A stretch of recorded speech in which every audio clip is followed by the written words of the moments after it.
इस टाइम मैं district headquarter hospital में मौजूद हूँ और मेरे अकब में आप देख सकते हैं कि स्टाफ नर्सेज ये नर्सिंग कॉलेज की स्टूडेंट हैं जो यहाँ पर एहतजाज कर रही हैं। इनसे बात करते हैं किस वजह से ये एहतजाज किया जा रहा है। बेटा बताइएगा किस वजह से ये एहतजाज किया जा रहा है। ये डॉक्टर सौराब ने जो हैरासमेंट केस हुआ है नाइट शिफ्ट के अंदर जो ट्रॉमा सेंटर के अंदर हुआ है, उसके लिए हम लोग कम्युनिटी स्टूडेंट्स अब्यूज़ किया गया है, हमारे साथ हमें गालियां दी गई हैं, गाली गलोच किया गया है, अब्यूजिव लैंग्वेज यूज़ की गई है। उस चीज़ों को बाकी पेशेंट्स को निगलेक्ट करके सिर्फ अपने पेशेंट का प्रोटोकॉल डाल रहे थे और हमें हरास कर रहे थे। वहाँ पर 30 से 40 लोग खड़े थे और वो कंटिन्यूसली वर्बली हमें अब्यूज़ कर रहे थे और अब इस बात पे हम बिल्कुल भी खामोश नहीं रहेंगे।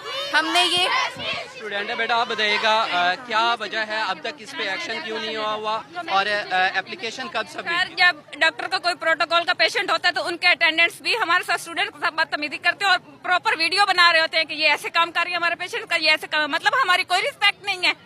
मेन बात ये है, मेरी बात सुनिए, मेन बात ये है कि हम जो है वो एक जो पेशेंट है, ठीक है, उसके ऊपर पूरी रात खड़े रहे और बाकी पेशेंट्स जो है वो इंसान नहीं है कि डॉक्टर का प्रोटोकॉल है तो हम बाकी सब पेशेंट्स को निगलेक्ट कर दें। उनकी जिंदगी की कोई अहमियत नहीं है कि चाहे उनके साथ कुछ भी हो, हम ना उनका कोई ट्रीटमेंट करें। एक ही पेशेंट के ऊपर हम सारी रात खड़े रहे बावजूद इसके कि हमने उनकी सारी मेडिसिन जो है वो कर ली थी। तो हमें ये मना किया गया कि आप बाकी पेशेंट्स को ट्रीट ना करें और जो है सिर्फ उन्हीं के पेशेंट के साथ खड़ी रहे, वो भी पूरी रात। सीईओ साहब की जानिब से कहा जा रहा है कि उन्हें इस मामले का पता नहीं था।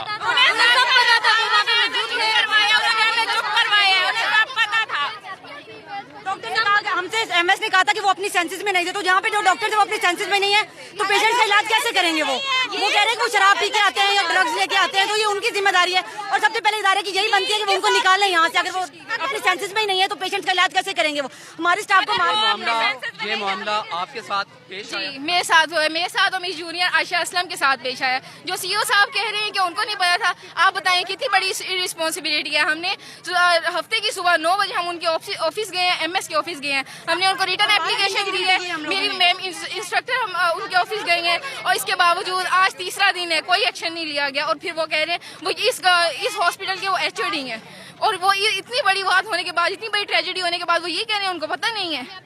और अगर वो अपनी इस टाइम जो है वो आपने तमाम तर स्टूडेंट की बात सुनी और उनकी जानिब से जो है वो दरख्वास्त की जा रही है कि सीईओ साहब जो है वो इस पर एक्शन ले और जल्द अज जल्द इस मामले की इंक्वायरी मुकम्मल करके इसमें जो अनासिर शामिल हैं उनके खिलाफ सख्त कानूनी कार्रवाई की जाए।